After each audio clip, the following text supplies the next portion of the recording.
L'autore è naturalmente innamorato della scienza, perché addirittura a un certo momento veniva definito il poeta della scienza, però lui mette a testimone di questa scienza e dei pericoli che la scienza potrebbe dare proprio l'etica, cioè è qualcosa di più interno all'uomo che trascende perfino la religione.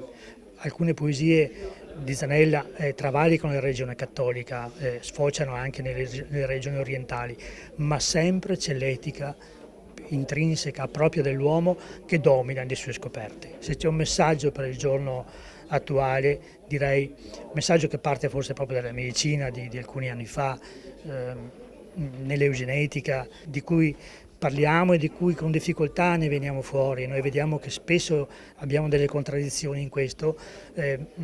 ci vorrebbe probabilmente proprio un comitato etico piuttosto importante che agisca, che interferisca, che sia sintesi del passato e contemporaneamente che sia proiezione dei bisogni dell'uomo contemporaneo. Zanella in merito può dirci molto. Questo molto perché derivava dalla sua cultura dei classici, che non ha mai rinnegato, al fatto di portare contemporaneamente una veste da prete, spesso in contraddizione con alcuni autori, Ovidio per esempio,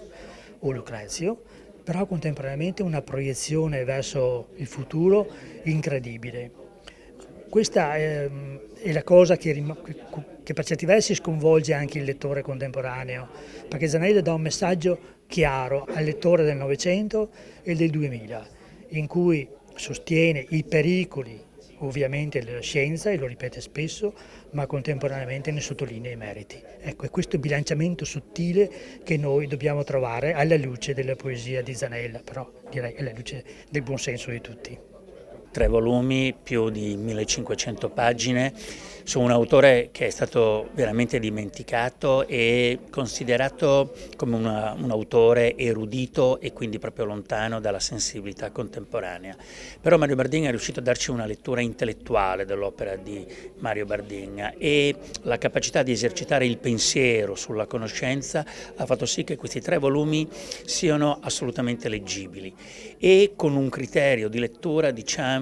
non lineare, ma uno può andare alla ricerca dei temi per lui in interesse e trovare in quelle pagine, tra le 1500 che compongono l'intera opera, le risposte alle domande che desidera avere.